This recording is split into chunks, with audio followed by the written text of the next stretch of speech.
Olá, caros alunos. A videoaula de hoje nós vamos tratar da competência regulada pelo Código de Processo Penal. Depois de trabalharmos a competência por prerrogativa de função e a competência entre os segmentos de justiça comum, estadual e federal, e justiça especializada, agora é o momento de observar as regras do Código de Processo Penal, que, definido qual é o segmento do judiciário competente para apreciação da matéria, vai dizer qual é o órgão jurisdicional daquele segmento do judiciário que será o competente. O Código de Processo Penal começa a regulamentar essa matéria a partir do artigo 70, isso é no título 5, título 5º do Código de Processo Penal, e estabelece aí esse artigo 70, estabelece a regra geral de competência do Código de Processo Penal, que é o territorial, ou seja, em razão do lugar da infração. No artigo 69, o legislador, sistematizando a forma como trata a matéria, ele elenca os critérios de determinação da competência no ambiente do processo penal. E vai dizer que ela é regulada pelo lugar da infração, pelo domicílio ou residência do réu, pela natureza da infração, pela distribuição, pela conexão ou continência, pela prevenção e pela prerrogativa de função. A prerrogativa de função, por uma questão de ordem lógica, nós já tivemos a oportunidade de estudar conforme o plano de aula estabelecido. Então vamos cuidar agora dessa competência tratada no Código de Processo Penal e vamos começar com a regra geral, que é a competência em razão do lugar da infração ou pelo lugar da infração. Isso está regulamentado no artigo 70, na sua primeira parte, e na segunda parte desse dispositivo. Na primeira parte, define o lugar da infração quando se trata de crime consumado, e a forma como é redigido esse dispositivo deixa esclarecido no caput que a competência se dá pelo lugar em que se consumar a infração. Veja que, na verdade, essa regra não se confunde com a do artigo 4º do Código Penal, que define o momento que se considera praticado o crime. Ali, a regra do Código Penal é para definir a aplicação da lei penal. A lei penal no tempo, enquanto que aqui é para definir definição do órgão jurisdicional competente para apreciar o caso concreto. Então não há incompatibilidade entre uma regra e outra, porque elas disciplinam coisas distintas. A Lei 9.099, de 1995, que disciplina o juizado especial, também traz uma regra a respeito e expõe no artigo 63 que a competência é determinada pelo lugar em que foi praticada a infração. À primeira vista, essa regra, e há doutrinadores que salientam isso, que essa regra ela se contrapõe à regra do Código de Processo Penal, porque o Código de Processo Penal elegeu para definir o lugar da infração, o local da consumação, enquanto que o juizado, a lei do juizado estabeleceu o lugar da prática da ação penal. Porém, conforme o entendimento que venha a ser dado a essa primeira parte do caput do artigo 70 do Código de Processo Penal, as regras, na verdade, vão ser idênticas, não haverá divergência entre uma e outra. Isso porque advém de uma divergência nas hipóteses em que a ação ilícita é praticada em uma determinada localidade e a consumação só ocorre em outro local, especialmente nos casos de homicídio. Pode ocorrer uma hipótese de uma pessoa ser alvejada numa determinada unidade da federação e ela não via falecer de imediato, ser socorrida, pode ser transferida para outra localidade, para outra unidade da federação, e aí a indagação, se pela regra do Código de Processo Penal, a competência seria do local onde foi praticada a ação ou onde efetivamente foi consumado o crime. Não teria muito sentido, vamos imaginar uma hipótese que uma pessoa é alvejada no estado do Nordeste e posteriormente transportada para o estado de São Paulo, um centro maior e um atendimento médico mais qualificado, e lá ela vem a falecer e vem a se dizer que nesse caso a competência seria do estado de São Paulo, seria no estado de São Paulo, precisamente em São Paulo, uma vez que a consumação, ou seja, o evento morte só se deu em São Paulo.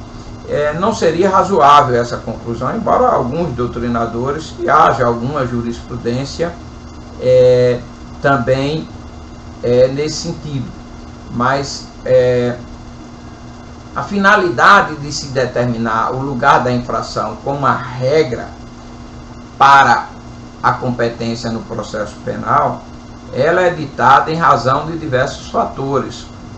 E o fator preponderante aqui, aliás, o critério, não é de atender os interesses das partes, mas sim onde melhor pode ser prestada a atividade jurisdicional. Naturalmente que no local em que ocorreu o crime é possível obter uma maior proficiência no que diz respeito à produção das provas. É lá que eventualmente as testemunhas residem, é o local do crime para as perícias e nada obstante esse aspecto, em termos de prestação da atividade jurisdicional quanto à produção de prova, ainda há um outro sentido que essa regra decorre também da finalidade do direito penal ou da pena no ambiente criminal. Como se sabe, a pena também tem um caráter preventivo e a circunstância de existir o processo penal no local onde ocorreu o crime, isso é para evidenciar ou demonstrar à sociedade que aquele crime não ficou impune e as pessoas não só satisfazerem o seu interesse de responsabilização penal de quem praticou a conduta criminosa, mas também para se ver o exemplo de quem transgride as normas de convivência no ambiente criminal. Então, essa territorialidade tem esses dois aspectos preponderantes.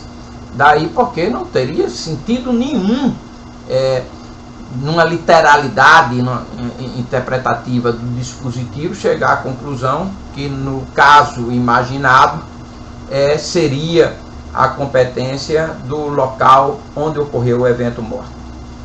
Por isso, parte da doutrina, e há precedentes jurisprudenciais, no sentido que esse artigo 70, o caput dele, há de ser entendido em seu conjunto, com a primeira parte e a segunda parte. Que na segunda parte, quando ele fala da tentativa, diz que o lugar da infração, no caso de tentativa, é o local onde se deu o último ato de execução, ou se deram os últimos atos de execução. Aqui também se aplica quando o crime é consumado. No mesmo exemplo dado, se imaginarmos um caso em que o cidadão alvejado no estado nordestino não venha a falecer, transportado para o estado de São Paulo para atendimento médico, e no estado de São Paulo o agressor ou outra pessoa venha a finalizar a execução, aí sim a competência se daria nesse local em que se consumou o evento morte, mas não em situação em que os atos de execução forem exauridos na localidade anterior.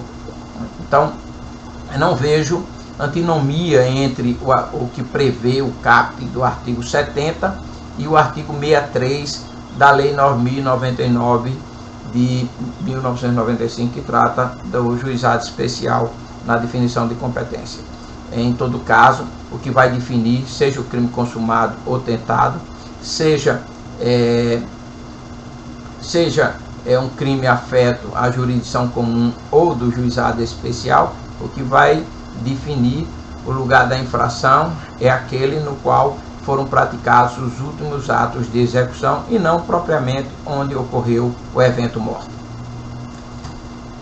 Outro aspecto que chame a atenção aí, já tivemos a oportunidade de abordar a questão, é de que há o entendimento jurisprudencial do STJ e Supremo de que essa competência ela é relativa. Naquele pressuposto, como critério estabelecido no ambiente civil, em que no processo civil a competência territorial ela é ditada mais no interesse das partes e, por conseguinte, ela passa a ser tida como uma competência relativa. Só que no ambiente criminal, como já salientado, essa competência definida pelo lugar da infração, isso não se dá em razão do interesse das partes, mas sim para uma melhor prestação da atividade jurisdicional e também para que a apuração do ilícito demonstre à sociedade que as pessoas não vão ficar impunes, satisfaça esse interesse da sociedade quanto à busca da responsabilidade penal de quem praticou crimes, que isso está dentro da proteção da segurança da sociedade em geral, e também para os fins preventivos da pena. Se eventualmente o processo fosse desenvolvido em outra localidade, muito provavelmente as pessoas do município em que ocorreu o crime não saberia sequer da existência do processo, ou sequer, muito provavelmente, de que teria ocorrido a punição. Quem tem militância, principalmente nas cidades do interior, tem isso muito presente, percebe muito bem isso, seja quem atua na qualidade de juiz, de promotor e mesmo de advogado, que a sociedade tem um acompanhamento mais próximo desses crimes, principalmente dos crimes que chamam mais atenção ou têm uma repercussão perante a sociedade maior. E aí sim pode-se indagar, mas por que, nada obstante todas essas considerações que parecem poder mais evidentes, de que no caso criminal ou do ambiente do processo penal, essa competência territorial ela é ditada no interesse da melhor prestação da atividade jurisdicional e por isso mesmo seria absoluta e não relativa, porque a maioria da doutrina e a jurisprudência majoritária e STJ e Supremo firmam passo no entendimento de que essa competência é relativa. Eu vejo que isso é mais uma questão de ordem pragmática, porque, como veremos mais adiante, há N situações de dificuldade de se estabelecer propriamente qual é o juízo competente em razão desse critério. E se, eventualmente, se entendesse que essa competência seria absoluta, nós teríamos uma gama muito grande de processos que, depois do trânsito em julgado, seriam anulados em razão do problema da competência. Na hora que definir que a competência é relativa, na circunstância de ocorrer o julgamento e não for, ou não, em razão de não ter sido suscitada a exceção de incompetência, essa competência se torna prorrogada e não haverá de se suscitar a nulidade pela incompetência. Inclusive, também uma singularidade do processo penal, como já tivemos a oportunidade de afirmar, diferentemente do processo civil, no processo penal, mesmo em se tratando de competência relativa, o juiz pode, de ofício, declinar da competência. Então, em razão dessas singularidades, a gente vai evidenciar isso muito aqui quando formos ver a jurisprudência e a quantidade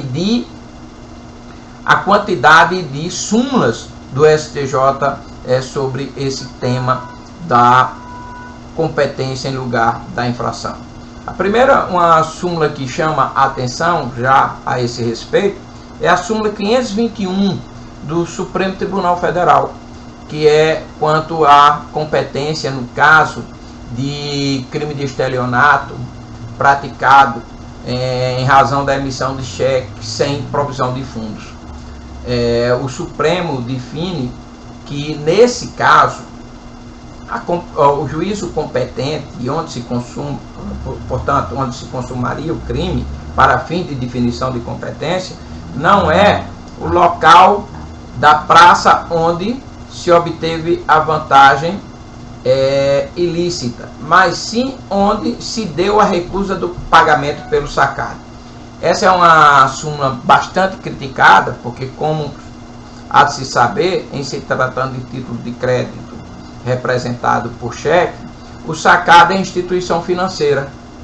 E se diz que o Supremo, isso é uma súmula antiga, que o Supremo quis aí resguardar, na época, teve a preocupação de resguardar os interesses das instituições financeiras, definindo o lugar da infração, o local da recusa do pagamento pela instituição financeira.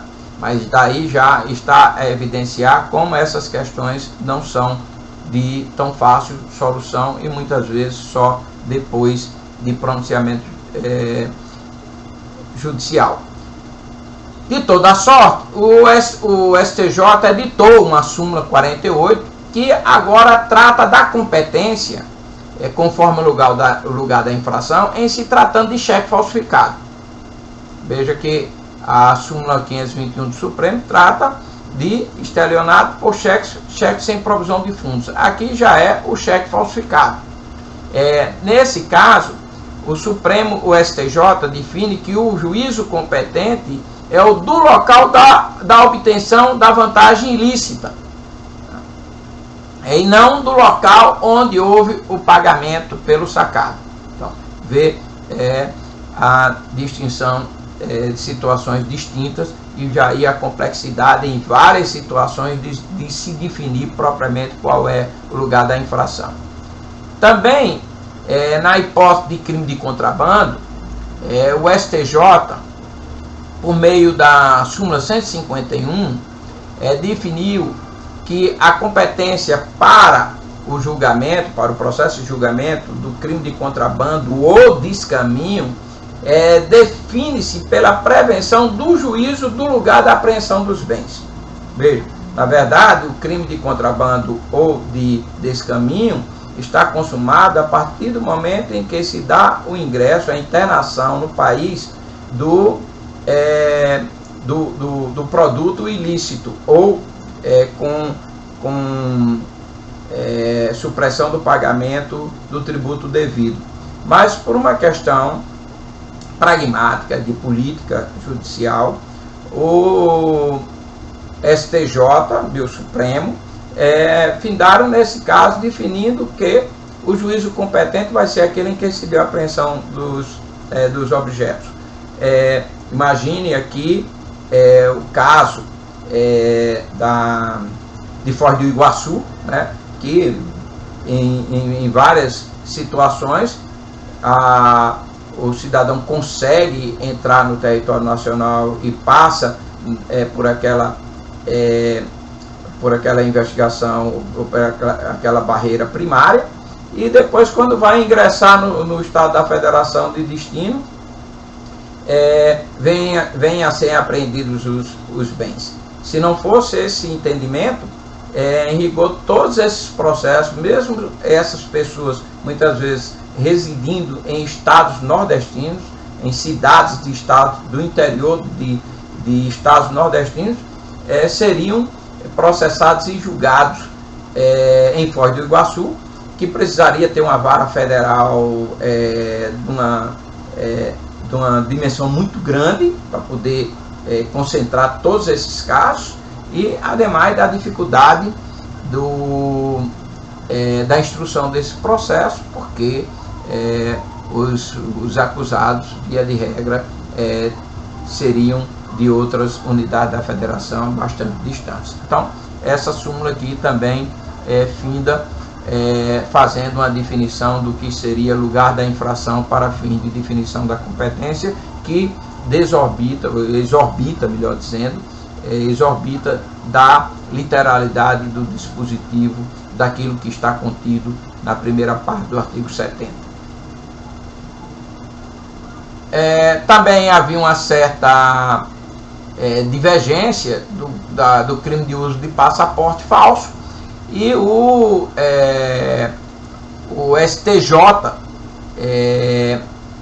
passou a definir que o competente aí é o juízo federal em que se deu a consumação do delito. Para todos os efeitos, a consumação do delito é do uso em si do passaporte. Então também aí veio para dirimir uma série de situações que traziam divergência.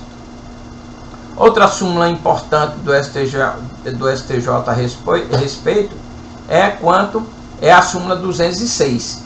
Essa súmula estabelece que a existência de vara privativa instituída por lei estadual, ela não altera a competência territorial. Os estados, os tribunais de justiça, até por meio de resolução, pode definir não pode criar uma vara, mas pode especializar uma determinada vara. Mas ela não pode, ao especializar essa vara, definir que ela será competente, por exemplo, para todos os crimes que venham a ocorrer no território daquele estado. Porque aí ele estaria alterando a competência em razão do lugar da infração. Ele pode especializar, mas tem que observar a regra do geral de que a competência se dá pelo local em que foi praticado ou em que se consumou o crime. A jurisprudência, com base na súmula 48 do STJ, né, que não só em relação ao cheque falsificado, mas ao estelionato, na forma básica, a competência é sempre do lugar em que ocorreu a vantagem ilícita.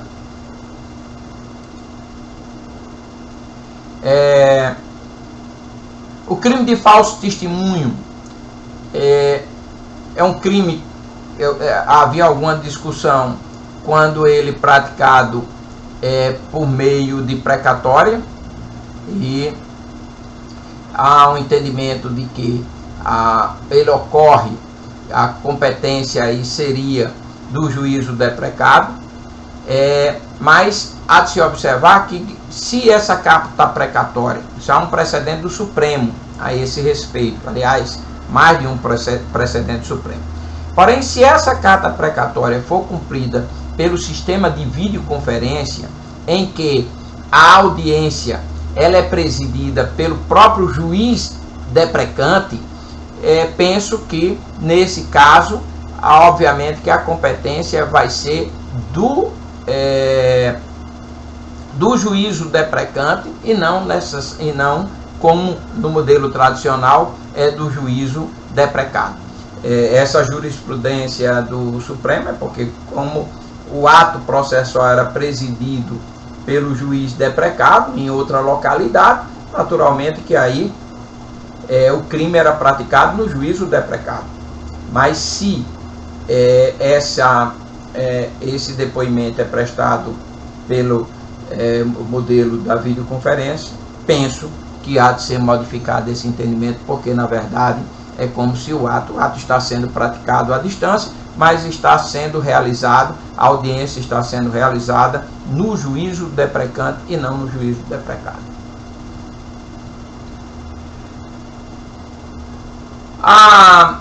O crime de imprensa trazia uma regra também específica, porém o Supremo considerou revogada a lei a partir da Constituição de 88. No crime falimentar, há uma jurisprudência de que o local da infração, por conseguinte, o juízo competente é o juízo da quebra, o juízo criminal onde ocorreu a quebra da empresa. Os crimes qualificados pelo resultado, naturalmente, a competência é do lugar em que do lugar do evento que qualifica a ação ilícita.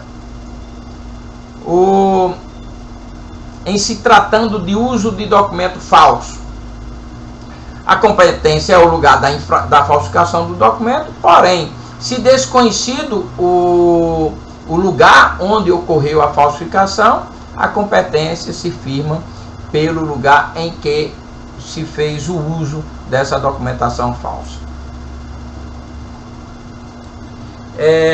No crime de extorsão mediante sequestro, como se trata de um crime formal ou de consumação antecipada, a competência aí é determinada pelo lugar em que se deu a privação do direito de locomoção do ofendido ou vítima, sendo irrelevante, por conseguinte, o local em que se deu,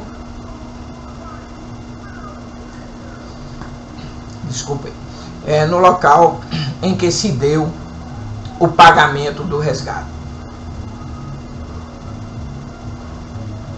Há também uma discussão: qual o juízo competente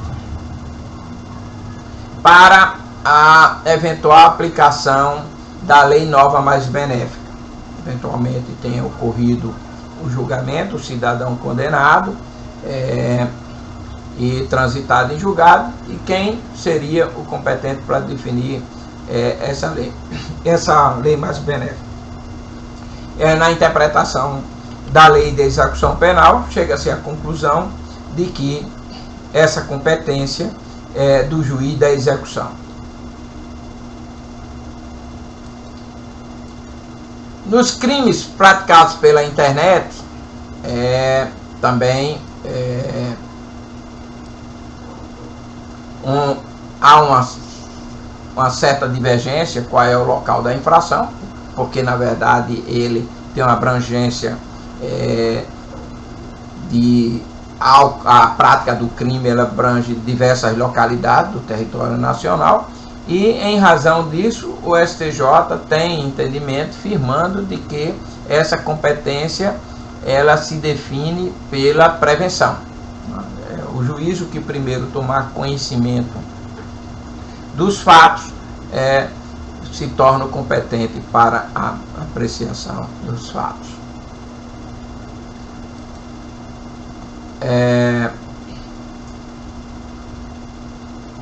O artigo 70, depois de falar no caput do crime consumado e do crime tentado, ele vai tratar do crime à distância, ou seja, a hipótese, e está no parágrafo 2º do Código de Processo Penal, naquela situação em que o cidadão residente no Brasil, e ocorre uma ação ilícita, para que o resultado ocorra no Brasil. A definição aí é de o local onde tiver ocorrido o último ato de execução. Tanto pode ser a situação em que, digamos, de uma carta-bomba, tanto pode ser a situação de que um brasileiro tenha emitido uma carta-bomba para um colega, entre aspas, argentino, ou vice-versa, um argentino caminhando, ou de outra nacionalidade, encaminhando uma carta-bomba para um brasileiro. Essa competência vai se definir pelo local no Brasil onde tiver sido praticado o último ato de execução. Aqui ele segue a simetria do que já falamos sobre o caput do artigo 70, tanto em se tratando do crime tentado quanto do consumado. O que há de se ver aqui é que se aplica ou não a legislação brasileira. Se pelo artigo 6º do Código Penal restar definido que se aplica a legislação brasileira, aí agora o Código de Processo Penal vai cuidar de definir qual é o juízo competente. Então, veja que as regras do Código de Processo Penal não se atritam com as do Código Penal, pelo contrário, ela complementa. O Código Penal emite normas de direito internacional privado e de declaração de soberania e de como se aplica a lei brasileira, os limites de aplicação da lei brasileira. Se definido que um crime é de responsabilidade de apuração do Brasil, o Brasil, nada obstante outro país, também define a sua competência, que elas são definidas unilateralmente, esses limites de jurisdição são definidos unilateralmente, né? E como eu disse no início, quando íamos falar sobre competência, que é preciso ter presente o que estabelece o Código Penal, né? As regras de limites da jurisdição brasileira, de aplicação da lei penal, e que o Código de Processo Penal vai definir qual é o órgão jurisdicional competente. Se é aplicada a lei brasileira ou não, quem define é o Código Penal. E o Código de Processo Penal vem complementar para dizer, então, qual vai ser o juízo competente. Pode ocorrer, e não é raro, que haja uma incerteza quanto ao local em que ocorreu o crime. Nas cidades, né, principalmente quando se trata de capitais, né, o que fica no entorno da cidade, por exemplo, a Grande São Paulo, né, a Grande Recife, Fortaleza, Natal, muitas vezes há uma indefinição, né, de um lado a capital, do outro lado já a cidade do interior. E num crime, por exemplo, pode ser, por exemplo, um acidente envolvendo veículos, pode haver uma incerteza propriamente entre qual foi o efetivo lugar em que ocorreu o crime. Nesse caso, a competência é firmada pela prevenção. O juízo que primeiro dos lugares que estão situados na divisa, que conhecer primeiro, se torna prevento e aí fica definida a competência. A mesma coisa se dá na hipótese do crime continuado, praticado em mais de uma jurisdição. Se não há outra forma, se os crimes são de mesma gravidade, o modo de resolver essa situação é pela prevenção. Outra questão que frequenta bastante e traz discussão é sobre se a eventual alteração do território de uma comarca ou vara, se isso pode alterar a competência. Ou seja, na verdade a discussão aí é se aplica ou não no ambiente do processo penal a regra da perpetuatio jurisdicionis. Isso porque o Código de Processo Civil ele é expresso em relação à aplicação do princípio. Mas no processo penal não tem nenhuma regra específica, expressa nesse sentido. Não existindo regra expressa, a gente vai para uma regra no ambiente do processo penal que, em princípio, se aplica subsidiariamente ao CPP, ao Código de Processo Penal, as regras do Código de Processo Civil que não sejam incompatíveis com o ambiente criminal. Então, por isso mesmo, o Supremo Tribunal Federal e o Superior Tribunal de Justiça têm o entendimento de que se aplica sim a perpetuatio jurisdicionis no processo penal, salvo, né, é o que diz o Código de Processo Civil a respeito da matéria, se a alteração é em razão da matéria ou da hierarquia. Embora a gente saiba que isso tecnicamente não está bem colocado, porque não há hierarquia propriamente no judiciário, mas ele quer dizer se for de uma jurisdição de grau superior, ou segundo, terceiro ou quarto grau. De toda sorte, o que tem muito acontecido no ambiente do judiciário, principalmente da Justiça Federal, em razão do processo de interiorização, é a criação de varas no interior. E aí vem o problema, e nós enfrentamos, por exemplo, no estado do Rio Grande do Norte, criada uma vara no interior, se um processo que seria da competência dessa vara, caso ela existisse na época do início do processo, se ele deve ser redistribuído ou não. Se nós formos aplicar as regras da perpetuatio jurisdicionis, a gente iria dizer que não, porque a não ser que fosse uma mudança em razão da matéria, mas sendo de mesma hierarquia, sendo entre juízos de primeiro grau, e não sendo em razão da matéria, mas sim em razão territorial do lugar da infração, isso não ocasionaria modificação. Porém, se esse fosse o entendimento, ficaria uma coisa estranha, né? Porque uma vara iria iniciar, seria criada toda uma estrutura de uma vara, ela criada no sentido de uma melhor prestação da atividade jurisdicional, e ela iria ficar obsoleta por um bom espaço temporal, até que fossem distribuída uma quantidade significativa de processos para aquela vara recém-criada.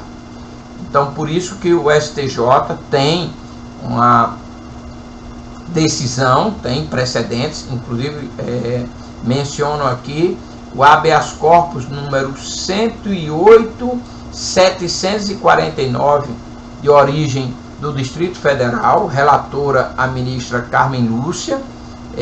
Esse julgado está no informativo do Supremo 726, em que o Supremo, no acordo está mencionado que, nada obstante se aplique a perpetuatio jurisdicionis no ambiente criminal, é admissível a redistribuição de processos quanto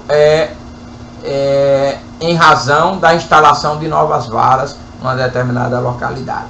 Esse precedente é muito importante para ver a relativização desse entendimento. Inclusive, o Supremo tem sustentado essa posição mesmo quando se trata de matéria civil, e não apenas em matéria criminal.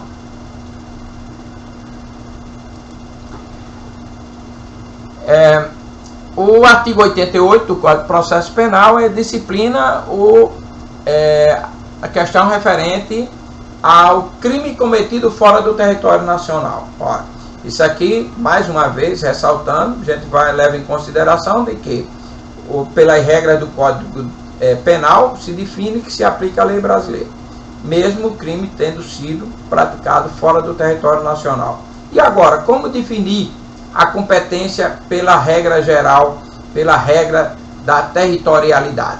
O legislador, pelo artigo 88, diz que nesse caso a competência será do juízo da capital do estado onde, por último, tiver residido o acusado. Se o acusado for estrangeiro, ou mesmo um brasileiro que nunca residiu no território brasileiro, aí a solução é alvitrada pelo mesmo dispositivo, na sua segunda parte, é de que, nessa hipótese, o juízo competente será o juízo da capital da República. Ainda de acordo com o lugar da infração, o Código de Processo Penal trata dos crimes cometidos no território marítimo ou em alto mar. Mais uma vez aqui, o Código Penal lá define, há de se lembrar que no artigo 5º, né, ele vai definir quando se aplica a legislação brasileira nos crimes cometidos a bordo de aeronaves e embarcações. É definido que se aplica a legislação brasileira. Recordar que nessa hipótese são crimes da competência da Justiça Federal, né? Já abordamos esse aspecto. E esse artigo 89 ele vai dizer que nos crimes praticados em embarcação, o juízo competente é aquele do primeiro porto brasileiro em que tocar ou aportar a embarcação após a prática do crime. Isso na hipótese, naturalmente, de a embarcação estar chegando ao território nacional. Se é hipótese em que ele está saindo do território nacional, a definição da competência é daquele do porto, do último porto onde tenha eventualmente aportado a embarcação. Seguindo as mesmas diretrizes, o Código de Processo Penal, no artigo 90, vai definir os crimes a bordo de aeronave, ou seja, o juízo competente na hipótese de crime cometido a bordo de aeronave. Então, se aplica aqui a mesma regra, né, verificar o local do pouso ou de onde haja, ou do aeroporto de onde haja partido a aeronave. O Código ainda prevê hipóteses em que essa regra da territorialidade seja definida não em razão do lugar do crime, mas em razão do domicílio ou residência do réu. Essas regras estão aí nos artigos 72 e 73, né? E há a possibilidade, a hipótese em que, primeira, não seja conhecido o lugar da infração. Ela é uma hipótese bastante rara. Vejam que não é incerteza quanto ao local. Se é incerteza quanto ao local, se de um lado do território ou de outro, numa localidade ou em outra, a gente viu que se resolve pela prevenção. Vai ser pelo lugar da infração. Sabe-se que foi em um ou outro lugar, mas não sabe propriamente onde foi. Aí é prevenção e segue a regra do lugar da infração. Mas se não se sabe o lugar da infração, como definir pela regra da territorialidade? Vai se buscar a regra do domicílio ou residência do réu. E essa é uma hipótese que é de difícil ocorrência, mas podemos imaginar um exemplo clássico a esse respeito, a situação de uma pessoa que vem empreender uma viagem, por exemplo, de ônibus, do sul para o nordeste, ou do nordeste para o sul, e ao chegar no local de destino, descobre que foi furtado. Não se sabe propriamente o local em que foi praticado o crime, né? Pode ter sido durante todo o trajeto, pode ter sido logo ainda no território do local de onde partiu o ônibus, mas não, eventualmente não vai se saber nenhum local. Então aí o legislador finda privilegiando o acusado, né? É uma tendência, como se sabe, no ambiente criminal, de regras mais favoráveis ao acusado, para dar maior amplitude de defesa. Isso vem do princípio da ampla defesa, e nesse caso a competência é definida em razão do domicílio ou residência. E aqui há de se apontar que há uma certa divergência na doutrina, discussão na doutrina, se o legislador foi ou não técnico ao estabelecer o domicílio ou a residência com aquela distinção feita no ambiente do Código Civil. Na verdade, o legislador aqui, ele partiu do pressuposto da distinção existente no ambiente do Código Civil, mas ele, para fim de competência, para ele tanto faz escolher o local do domicílio ou da residência. Então, as expressões estão utilizadas nas suas acepções técnicas. O desconhecimento do lugar da infração e havendo mais de uma residência. Pode ser a situação, o cidadão tem várias residências, né? E como vai resolver o problema da competência quando ele não sabe o lugar da infração e o cidadão tem mais de uma residência? Aí se resolve pela prevenção. O juízo do local da residência, que primeiro conhecer dos fatos, se torna prevento e competente para o julgamento. E aí podemos ter uma situação que seja desconhecido o lugar da infração e também o lugar da residência. E aí como resolver essa situação? E aí o legislador vai estabelecer que nesse caso a competência criminal vai se firmar pela distribuição do processo.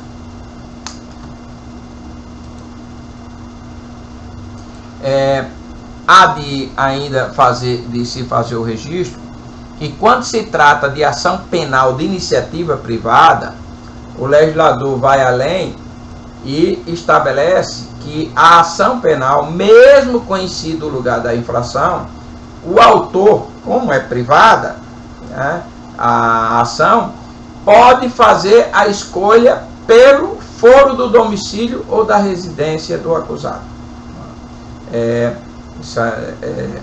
Em se tratando de ação de iniciativa pública, o Ministério Público não teria essa opção, porque aí advém também uma decorrência lógica do princípio da obrigatoriedade, porque, na verdade, a ação penal é uma espécie de class action, que o Ministério Público está defendendo toda a coletividade, e se entende que a coletividade mais diretamente atingida pela ação ilícita, embora que a responsabilização em rigor seja do interesse de toda a sociedade do país, mas é aquela em que ocorreu o crime. Essa que é a mais diretamente interessada. Então o Ministério Público não poderia tergiversar ou escolher o local onde deve ser ajuizada a ação. Ele deve seguir o critério do lugar da infração.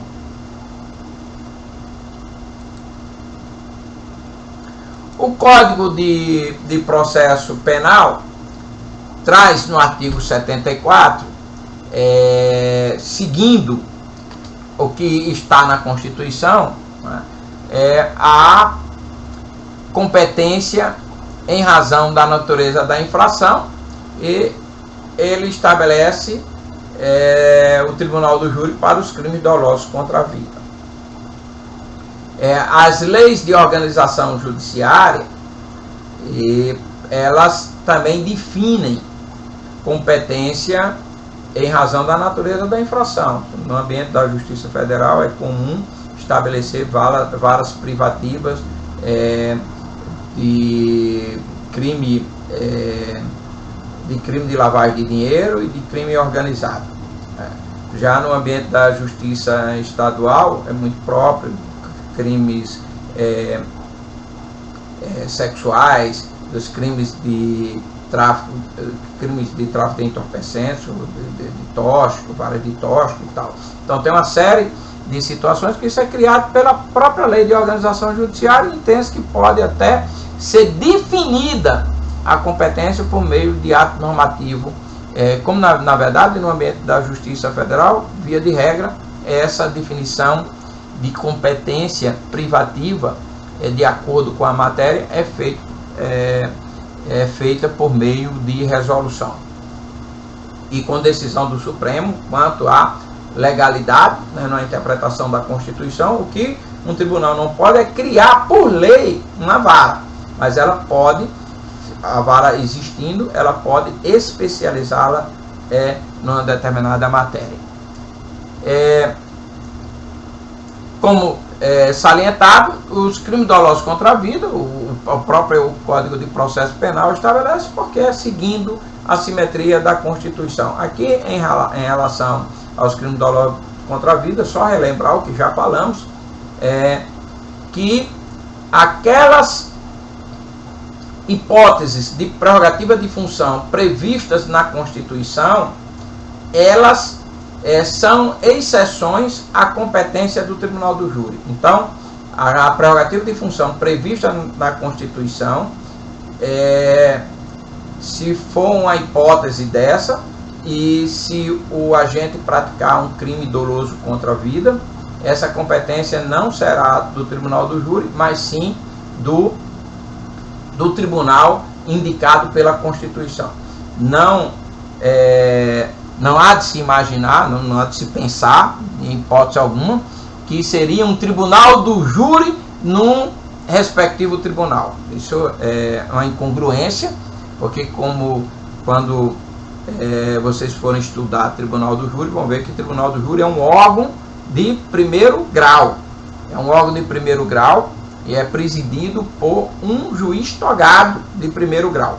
Então, e o julgamento em si é feito pelo Conselho de Sentença, que são pessoas recrutadas do povo, cidadãos recrutados do povo para fazer o julgamento leigo. Então,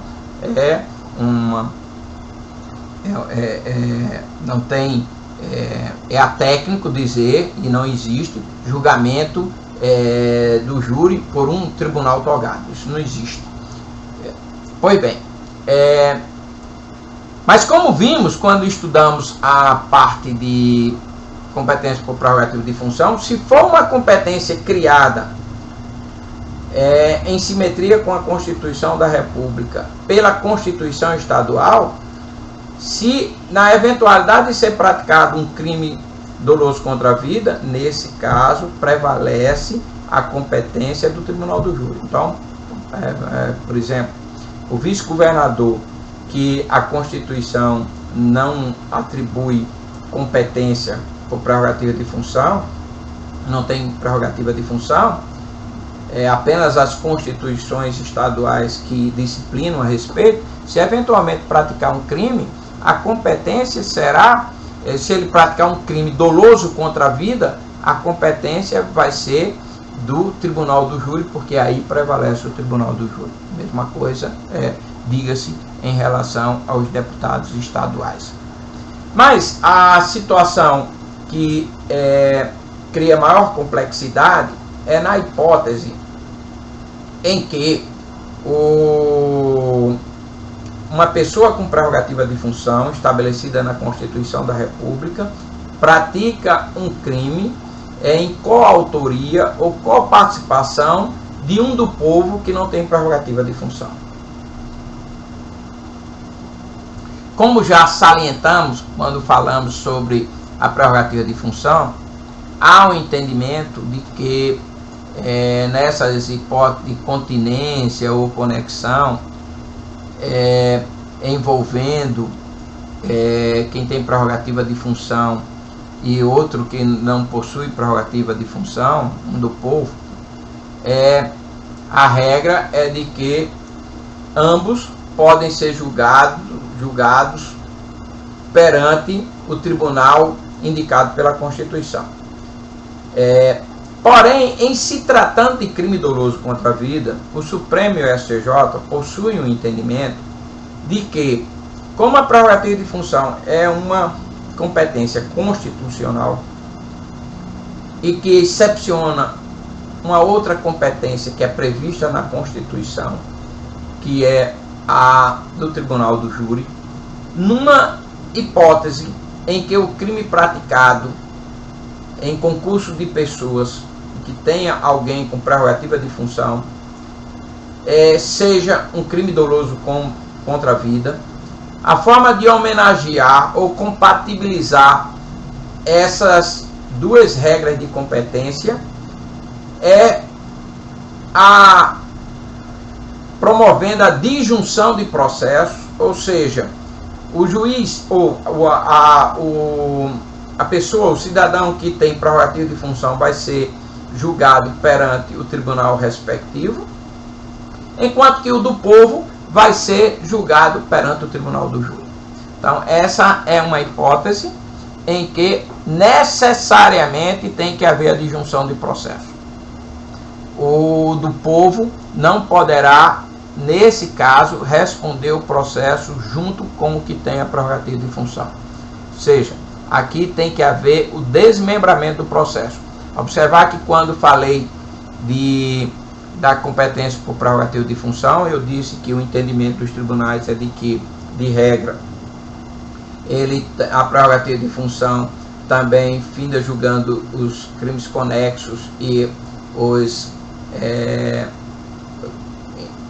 que devem ser reunidos em razão da continência. Porém, isso é facultativo. O tribunal pode determinar o desmembramento, isso é uma questão de juízo de oportunidade e conveniência. Tá? Porém, quando se trata de crime doloso contra a vida, esse desmembramento é obrigatório. O do povo vai responder perante o tribunal do júri e o que tem prerrogativa de função vai responder perante o tribunal respectivo. Óbvio que é possível que numa situação como essa ocorram julgamentos díspares. E pode ocorrer uma incongruência muito grande. Há um precedente do Supremo numa hipótese em que houve o desmembramento, porque se tratava de uma pessoa com prerrogativa de função, e outro que era do povo, e aí se tratava de um crime doloso contra uma vida. O que era do povo e foi julgado pelo tribunal do júri, ele foi condenado. Ou melhor dizendo, ele foi condenado. Enquanto que o que tinha prerrogativa de função e foi julgado perante o tribunal foi absolvido. Só que esse do povo que foi julgado perante o tribunal do júri, ele estava sendo julgado como coautor da prática do crime. Ora, como é que poderia ter um coautor se em relação ao autor se entendeu que ele teria agido em legítima defesa, que foi a tese da sua absolvição? Diante dessa incongruência, o Supremo apreciou um habeas corpus e julgou procedente para absolver o acusado, anular o julgamento do tribunal do júri. Aí sei que já deve-se estar a indagar como é que fica a questão da soberania do júri. Eu tenho posicionamento a esse respeito, aliás, já bastante conhecido pelos alunos, no sentido que eu entendo nessas premissas interpretativas dos direitos fundamentais no ambiente do processo penal, que um dos aspectos é de que os direitos fundamentais representam limitações ao dever poder de punir do Estado. Então, que quando ele coloca a Constituição estabelece a competência do júri para julgar os crimes dolosos contra a vida, ele está a dizer que um juízo togado não pode condenar alguém que não tenha prerrogativa de função pela prática do crime doloso contra a vida. Ele pode, quando muito, muito absolver. Então, a soberania, na verdade, é para resguardar essa situação, na eventualidade de o cidadão ser absolvido pelo tribunal do júri. Nunca, em tempo algum, um juízo togado poderá condená-lo. Porém, é possível que o tribunal do júri condene uma pessoa e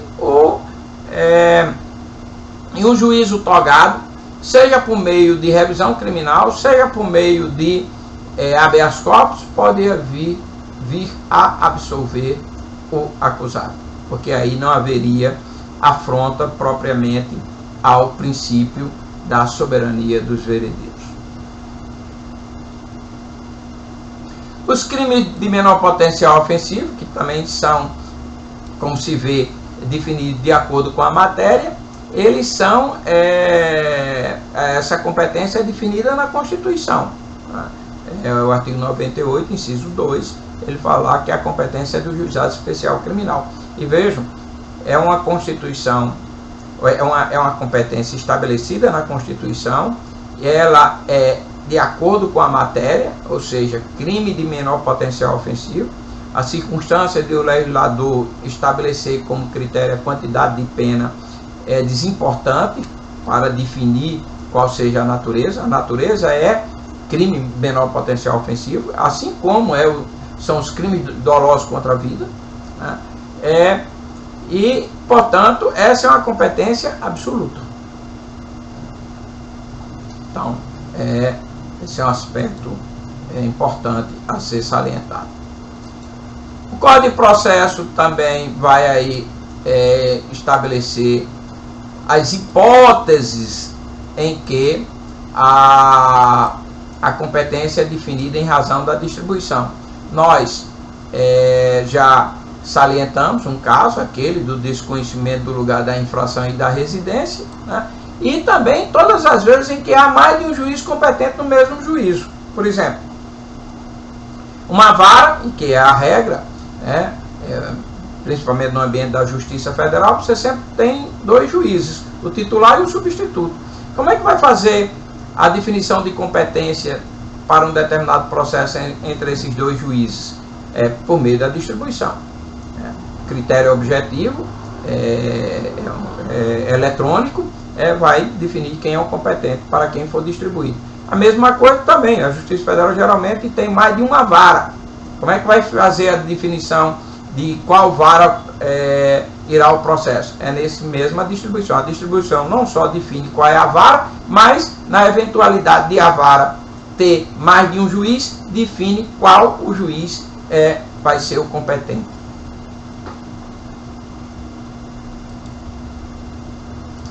Em razão da conexão ou continência. O Código de Processo Penal também estabelece a situação a definição da competência em razão da conexão ou continência.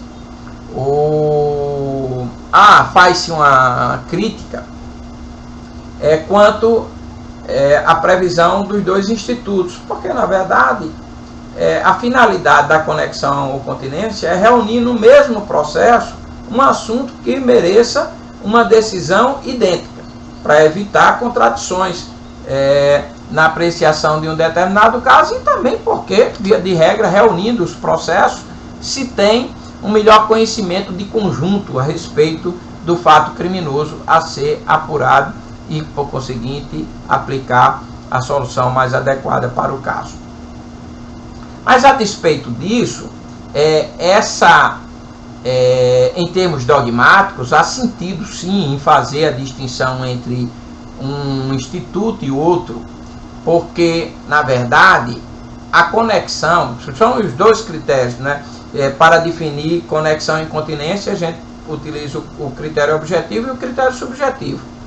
Em relação à conexão, pelo critério objetivo, é de que na conexão existe concomitantemente mais de um crime, hipótese de concurso material. E no aspecto subjetivo, há uma pluralidade de acusados, ou seja, uma pluralidade de agentes que tenham praticado o crime. Já na continência, há uma pluralidade de infrações, porém unidade de agente.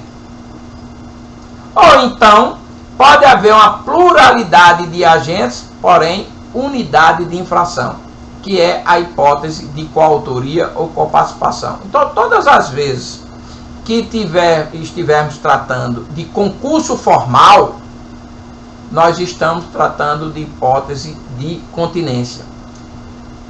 Quando se tratar de situação de coautoria ou coparticipação, via de regra a gente está falando sobre hipótese de continência. Naturalmente, sempre que houver um único crime. Se for mais de um crime, aí já passa a ser concurso material e, por conseguinte, entra nas regras de conexão. Então, o código, ele vem a dizer as hipóteses de conexão e as hipóteses de continência. As hipóteses de conexão são estabelecidas na Constituição, na doutrina, como conexão, a conexão intersubjetiva.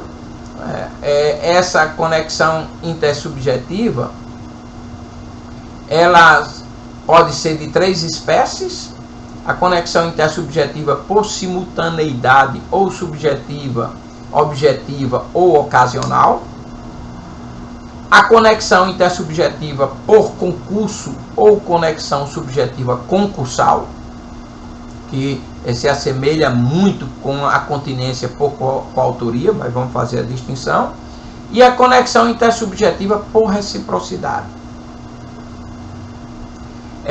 Além da conexão intersubjetiva, a conexão objetiva lógica, teleológica ou consequencial, e a conexão instrumental ou probatória.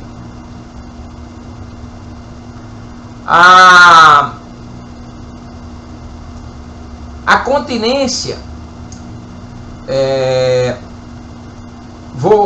na verdade, vou me ater agora aqui apenas às hipóteses de conexão, para depois falar das hipóteses de continência. Então, a primeira, que é prevista no inciso 1º do artigo 76 do Código de Processo Penal, que trata da conexão intersubjetiva por simultaneidade ou subjetiva, objetiva ou ocasional. Na hipótese em que as infrações são praticadas ao mesmo tempo, porém sem prévio ajuste.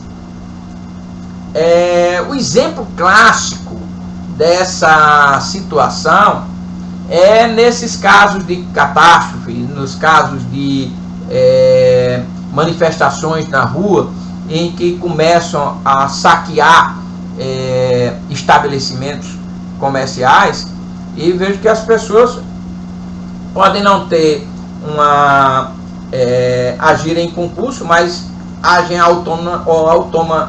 de forma autônoma, mas se aproveitando da mesma situação. Não seria razoável, numa situação como essa, instaurar vários processos contra cada uma das pessoas que praticaram o crime de furto, por exemplo, de um estabelecimento comercial. O mais adequado é reunir todos no mesmo processo, a não ser que, como vamos ver mais na frente, seja uma quantidade excessiva de pessoas que isso se torne contraproducente. Mas, de regra, o ideal é que, ao invés de vários processos, você tem um só, juntando todos esses agentes. Então são vários crimes praticados por várias pessoas, sem prévio ajuste. Já a conexão intersubjetiva por concurso, veja só, aí aqui há sim coautoria, ou coparticipação, ou conexão subjetiva concursal, as infrações penais elas são praticadas em concurso, há um prévio ajuste entre as pessoas na prática do crime. O que distingue essa situação da conexão por concurso da continência por coautoria é porque na conexão por concurso o ajuste entre os agentes é para a prática de infrações diferentes. É diferente na continência porque há o concurso, ou seja, pluralidade de agentes por meio de prévio ajuste para a prática de um único crime. E essa hipótese na dogmática é considerada continência. Enquanto que se esse concurso de pessoas for para praticar crimes, mais de um crime, essa situação, em razão do concurso material, ela vai caracterizar a conexão e não a continência, embora tenha havido um prévio ajuste entre os agentes. Então, é a situação de que vão furtar uma agência bancária, como é muito comum, antes ajustam a roubar um veículo ou a furtar armas. Então são crimes distintos que eles estão agindo em concurso para a prática. A conexão intersubjetiva por reciprocidade é a situação que duas ou mais pessoas praticam infrações penais umas contra as outras. É a situação que o cidadão não está agindo em legítima defesa. E nessa hipótese, ao invés de, na verdade, ambos são agressores e vítimas, ao invés de se instaurar um processo em que um é autor e o outro é vítima, e vice-versa, se instaura um único processo, reúne tudo num processo só. Outra espécie é a conexão, e agora nós vamos para a conexão objetiva, lógica, teleológica ou consequencial. Ela também, a doutrina também classifica como conexão material. Ela é prevista no artigo 76, no inciso 2º. É aquela hipótese em que as infrações são cometidas, os crimes, são cometidos ou para facilitar ou ocultar uma ou outra, ou então para conseguir a impunidade ou vantagem em relação a qualquer uma delas. Por exemplo, A mata B, mas para assegurar a impunidade do crime vai lá e mata C também, que era testemunha do fato. Ou então a circunstância de um cidadão furta um objeto e depois, para ocultar o crime, finda ateando fogo nesse objeto. Não se deveria instaurar dois crimes ou dois processos para apurar os crimes de forma distinta. Se faz num processo só. E o outro, que fica como uma cláusula aberta, é a conexão instrumental probatória do inciso 3º do artigo 76 do Código de Processo Penal. Em todas as situações em que a prova de uma infração ou as circunstâncias elementares do crime tiver influência em relação ao outro crime a ser apurado. Isso é muito... o exemplo clássico é a situação do crime principal e do acessório, do crime de roubo e de receptação, o crime de lavagem de dinheiro e de corrupção. Então, isso nessas hipóteses, e que elas são mais fáceis de serem verificadas, e que numa boa quantidade de casos é o que caracteriza, vai denotar a importância da reunião dos processos. Essas são as hipóteses tratadas pelo Código da Conexão. E agora vamos ver a continência. A continência, como falamos, ela se dá e verifica nos casos de coautoria ou coparticipação quando há um crime só, um crime de homicídio praticado por duas pessoas, com prévio ajuste. Essa hipótese é de continência. E também quando há, nas hipóteses em que se verifica o concurso formal, o erro na execução e o resultado diverso do pretendido.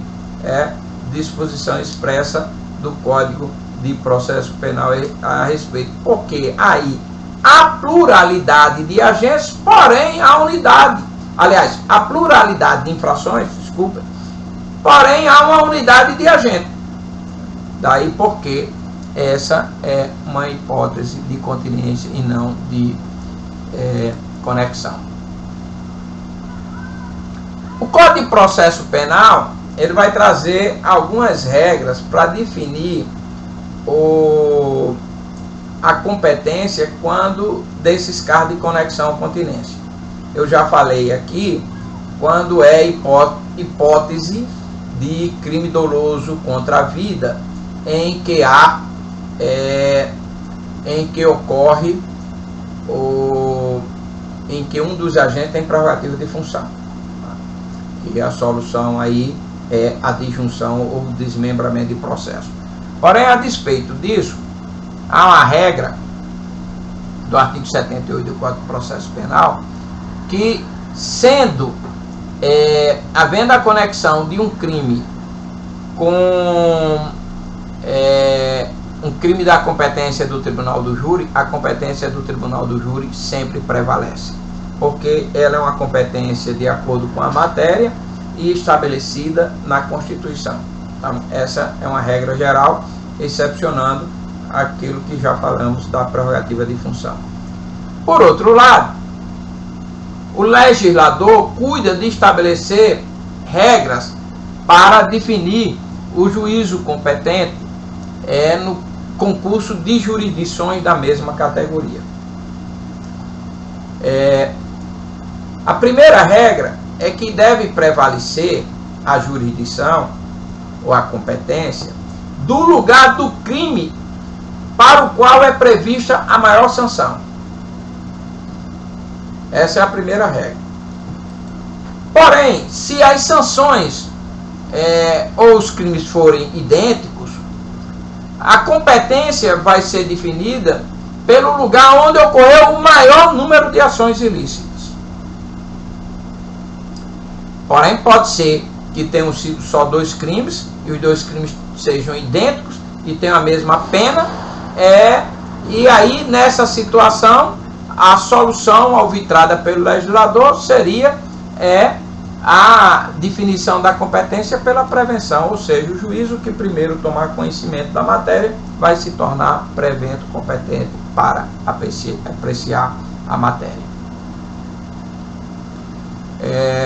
Não precisa dizer, óbvio, sendo jurisdições diversas, de diversas categorias ou de hierarquia maior, na verdade não é técnico falar em hierarquia maior, mas vai predominar a de maior graduação. Isso nós já falamos, né? Há uma atração pelo juízo competente para prerrogativa de função, exceto na situação em que seja crime doloso contra a vida, que aí tem que haver o desmembramento do processo, ou então mesmo o tribunal determine o desmembramento do processo.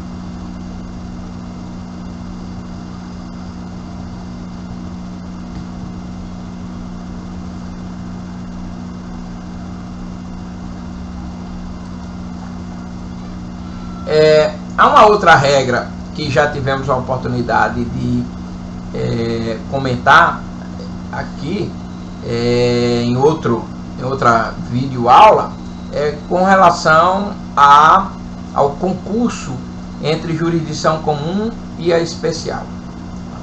O Código de Processo Penal tem a regra que deve prevalecer a especial.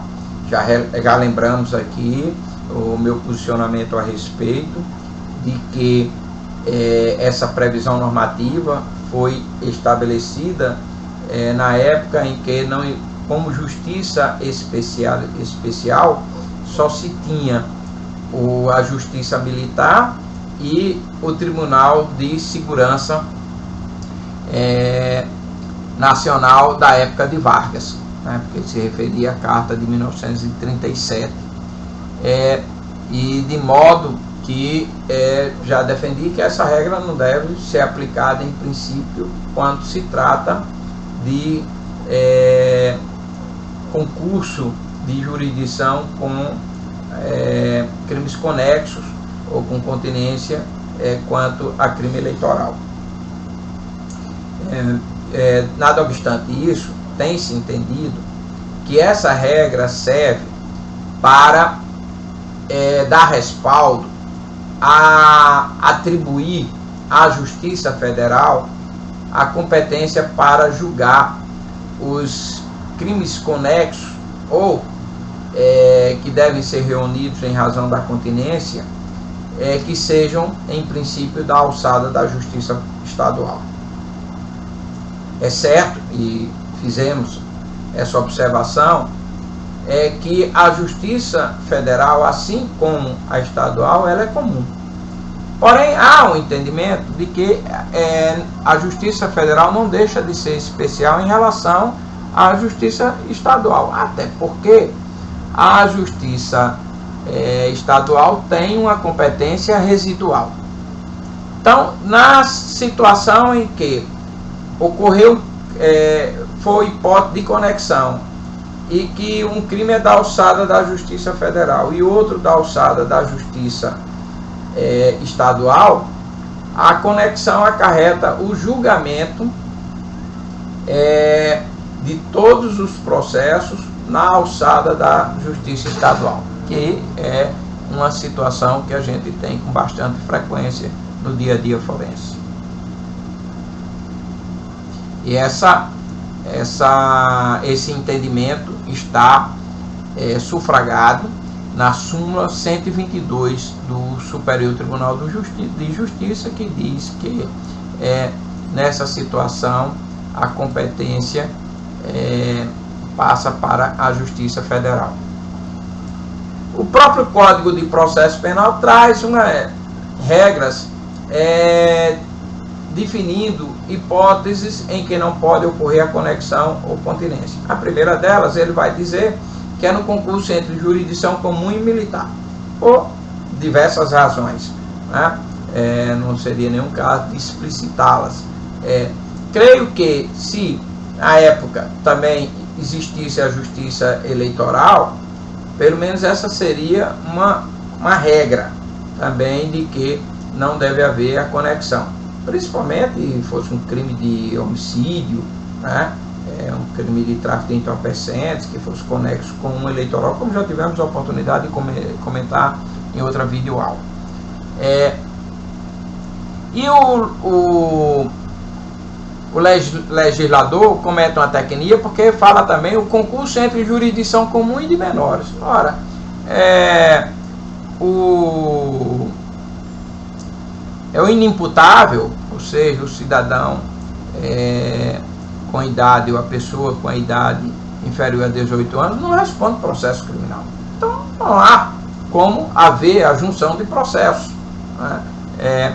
Naturalmente, a competência é cível, né? Ele vai responder perante, mesmo antes da criação do Estatuto da Criança e do Adolescente, existia o Estatuto do Menor, existia o Juizado de Menores, né? E esses processos não eram afetos à justiça criminal, à vara criminal. Então, é uma tecnia do legislador falar de que não há conexão com continência, porque sabe-se que não são processos, não é processo criminal o que o menor, o que a criança ou adolescente responde. Nós temos outras situações que pode ocorrer também a separação de processos.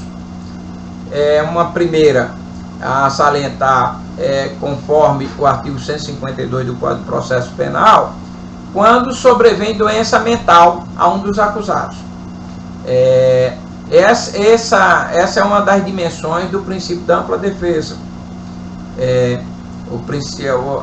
A ampla defesa no processo penal é de tal magnitude que, mesmo que o agente, quando da prática do crime, tenha rigidez mental, se no decorrer do processo ela perder a capacidade de entender os seus atos, ou considerado incapaz nesse sentido, o processo fica paralisado, porque na dimensão do princípio da ampla defesa, o acusado tem o direito de participar do processo.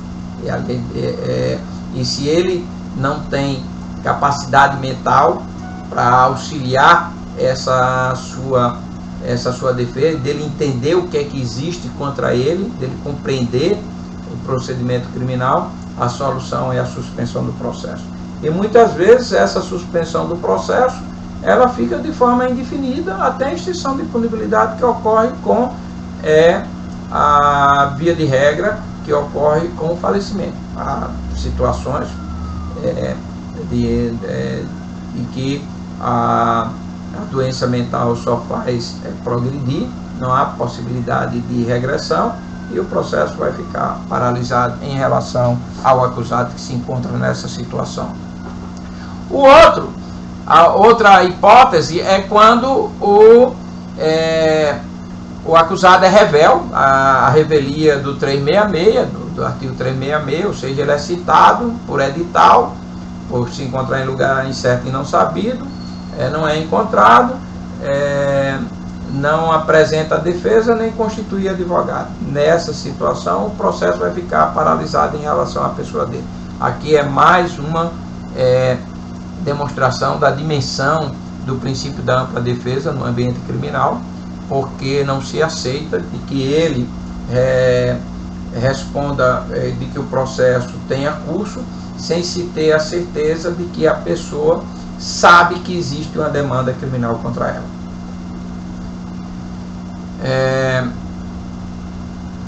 Também há uma situação específica dos processos da competência do Tribunal do Júri, em razão do procedimento, havendo mais de um réu, na hora da formação do conselho de sentença, havendo defensores distintos, se eles divergirem quanto às recusas, isso pode acarretar de que o processo prossiga no julgamento a respeito de em relação a apenas um dos acusados. Como vocês vão verificar quando estudarem a parte de Tribunal do Júri, na formação do conselho, existem cada réu, e o Ministério Público pode fazer 3 recusas peremptórias, e tantas quantas forem que ele tenha motivo justificado para rejeitar a escolha de um eventual membro do Conselho de Sentença. Dos 21 jurados, vão sendo sorteados, vão ser sorteados 7. E pode ocorrer de que um advogado concorde com a escolha de um jurado, mas o advogado do outro réu discorde, e se o Ministério Público concordar também com a escolha desse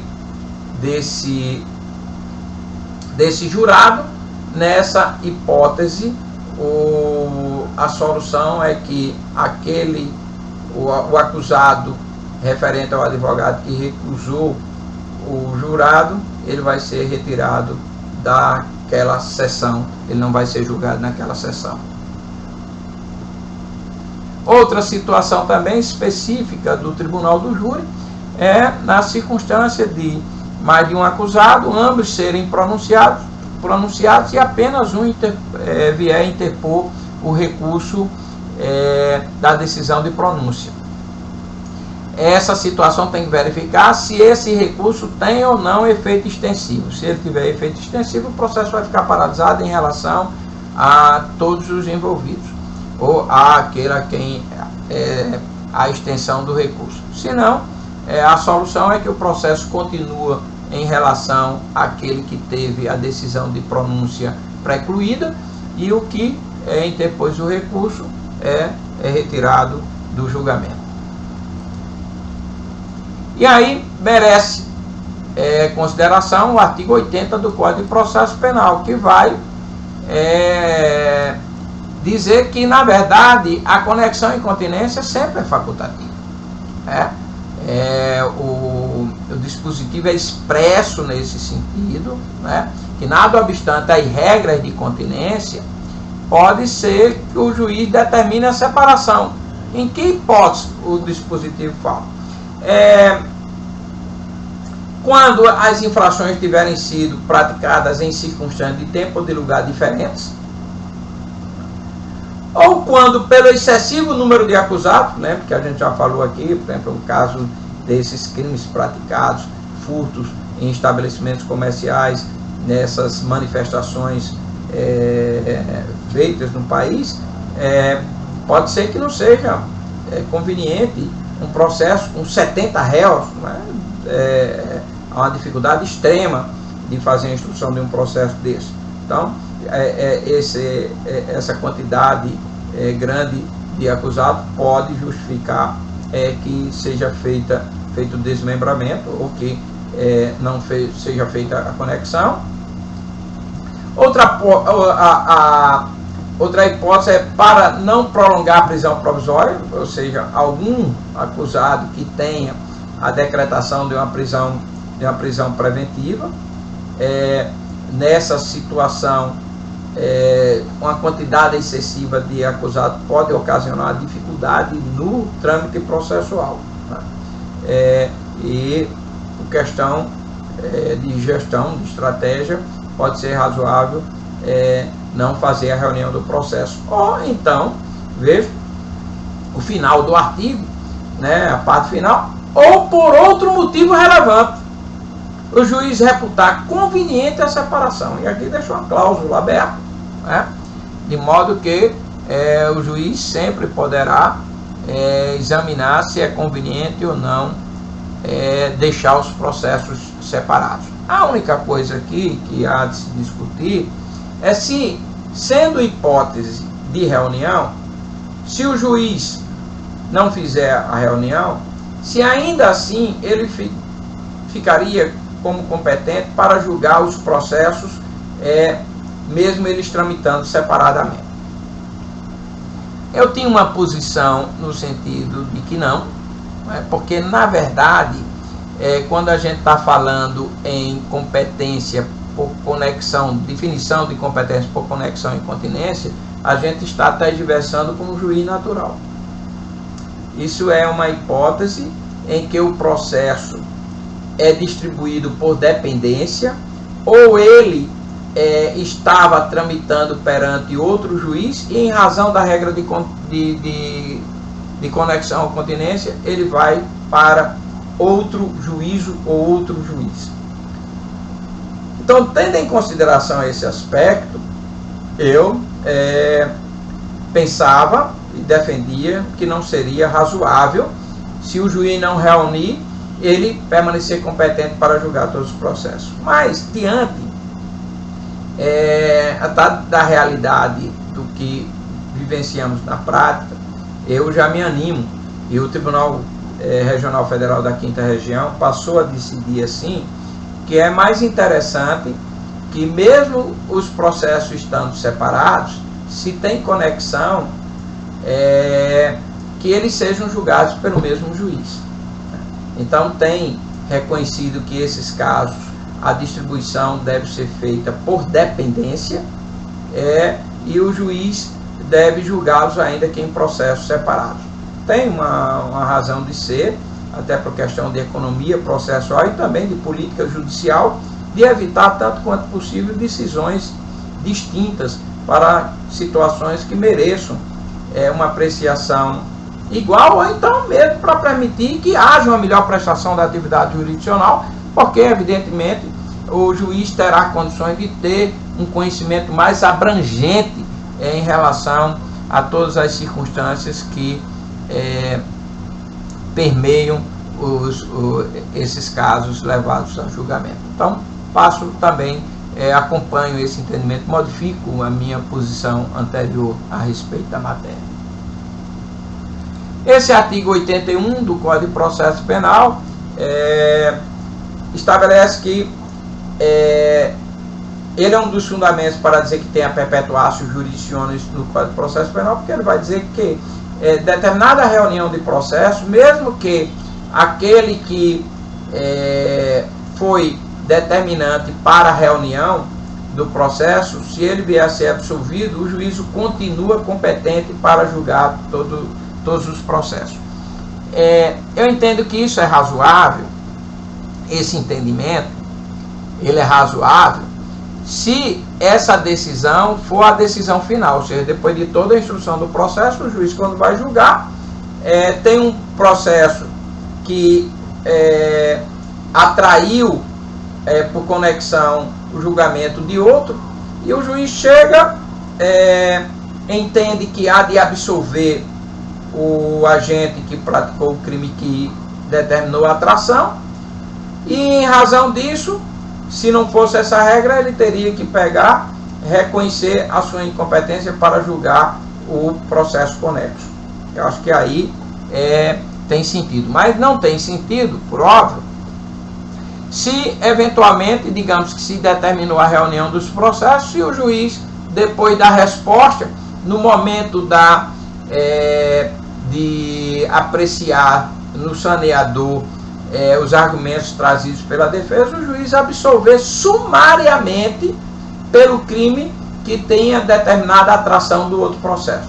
Tendo que nessa situação o juiz deve pegar e determinar a remessa do processo referente ao crime conexo, porque já não teria mais razão de ser a conexão. Esse dispositivo merece consideração e tem uma decisão, se eu não me engano, do Supremo ou do STJ, de um dos dois, na hipótese em que essa atração de competência se faz entre jurisdições, ou seja, a Justiça Federal, é um crime federal, e tendo conexão com o crime estadual, e o juiz federal vem a entender que pelo crime federal ele deve ser absolvido. Eu acho que nessa situação não deve ser aplicado esse artigo 81 do Código de Processo Penal, porque aí nós estamos com uma competência de jurisdição, ou entre justiças comuns ou especiais, e não acredito, não acho razoável a sua prevalência. O Código de Processo Penal, ainda no artigo 82, fala da avocação. Isso é um dispositivo muito próprio da época, né? Mas não vejo como um juiz de mesma graduação ele determinar que um outro juiz mande o processo para ele. O juiz não pode fazer isso, por óbvio. O que ele pode fazer é suscitar um conflito positivo de jurisdição e aí ir para o órgão competente, conforme nós já salientamos aqui, ou vai para o tribunal, se eles são vinculados ao mesmo tribunal, para o tribunal que ele está vinculado, ou então vai para o STJ, se for de jurisdições diferentes. Já salientamos as hipóteses de prevenção, né? Aqui é importante especificar que a prevenção pode ocorrer também em razão, por exemplo, de pedido de explicações para fins de ajuizamento de ação de crime contra a honra, de comunicação de prisão em flagrante, de habeas corpus. O que há de ser distinguido aqui, o mesmo pedido de livramento,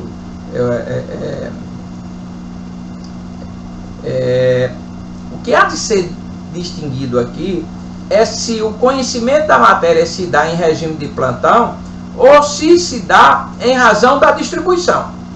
Se houve a distribuição, mesmo que seja uma medida emergencial, isso já define a competência. Então, um habeas corpus distribuído e que vai para um determinado juiz, um cidadão alegando a ilegalidade de uma prisão que tenha ocorrido, alegando a ilegalidade praticada por uma autoridade policial,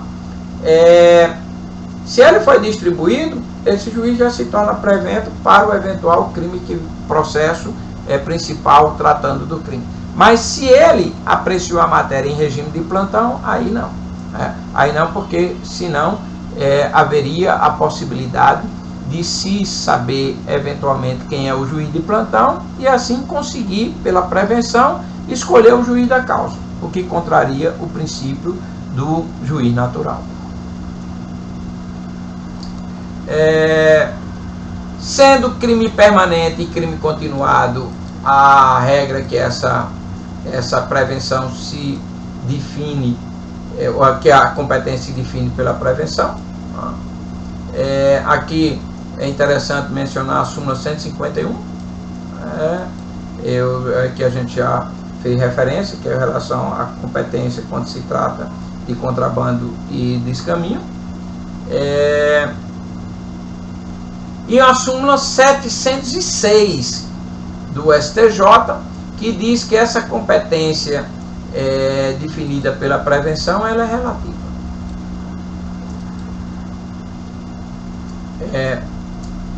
A doutrina ainda faz referência ao critério funcional para a definição de competência. É quando a determinação da competência é feita entre os órgãos jurisdicionais no mesmo processo. A gente tem essa competência funcional, ou pelo critério funcional, no ambiente do tribunal do júri. Veja que a competência do tribunal do júri é para o julgamento, não, como de regra, para processar e julgar. Então, a primeira fase do processo é perante apenas o juiz togado, e só a segunda fase é que se dá perante o tribunal do júri. Então, tem aqui pelo critério funcional. Há também, trazida por essa súmula 192 do STJ, que já tivemos a oportunidade de mencionar, uma discussão de que a Justiça Federal, de regra, não teria competência para a execução dos seus julgados quando os presos são recolhidos em estabelecimentos penais estaduais. Porque aí, de acordo com essa súmula, a competência passa para a Justiça Estadual, ou seja, a gente modifica a competência de jurisdição. Fala-se ainda que essa competência funcional, ela é determinada com base em competência originária e competência recursal. A competência recursal seria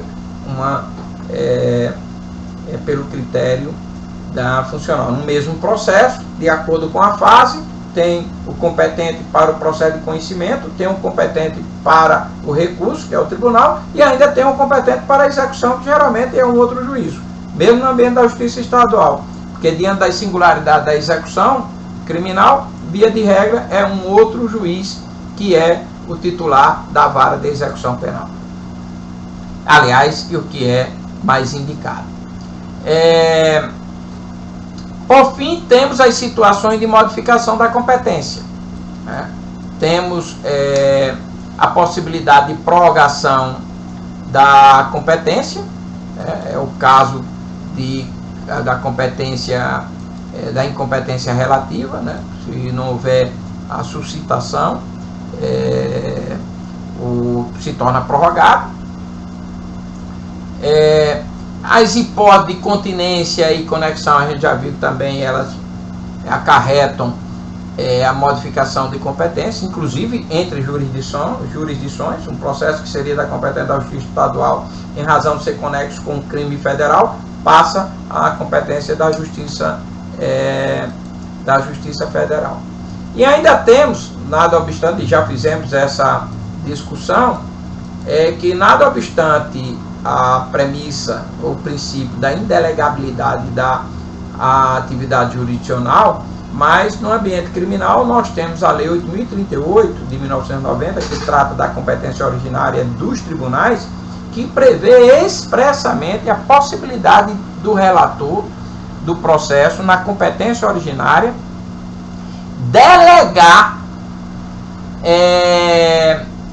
a competência para o interrogatório e a prática dos atos de instrução, em geral, a um juiz ou membro de tribunal. O Supremo, STJ, os tribunais, em geral, via de regra, eles procedem dessa forma. A previsão normativa é o artigo 9º, parágrafo 1º da Lei 8.038. E, ademais, com a Lei 2019, veio uma outra situação a permitir que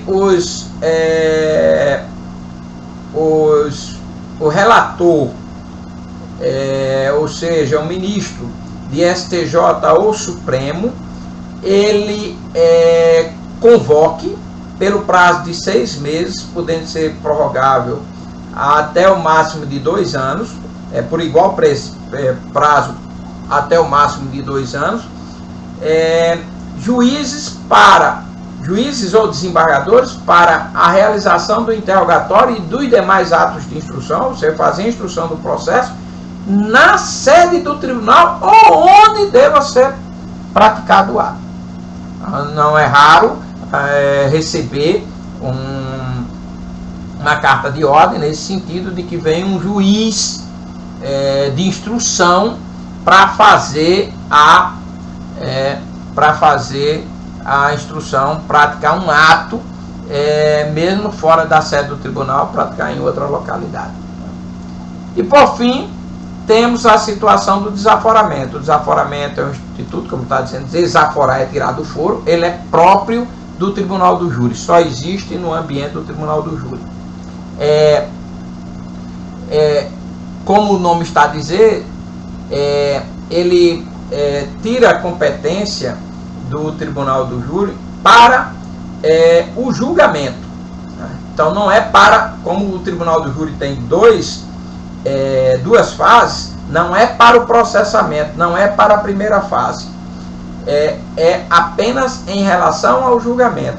Isso em que circunstâncias? De acordo com o legislador, é quando houver um interesse de ordem, quando o interesse de ordem público reclamar, ou seja, haja preocupação com relação à segurança de realizar o tribunal do júri em uma determinada localidade, houver dúvida sobre a imparcialidade do júri, pode ser contra alguém que tenha um domínio político muito forte na região e tal, ou que as pessoas tenham medo, algo do gênero, ou dúvidas sobre a segurança pessoal do acusado, a família da vítima pode estar se preparando para um revide ou algo do gênero,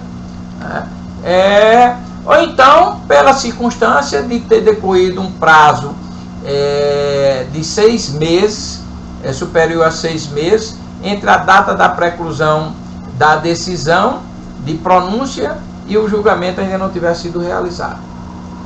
Desde que demonstrado que aí há um excesso, um comprovado excesso de serviço para que impossibilitou que fosse feito o julgamento nesse prazo de 6 meses.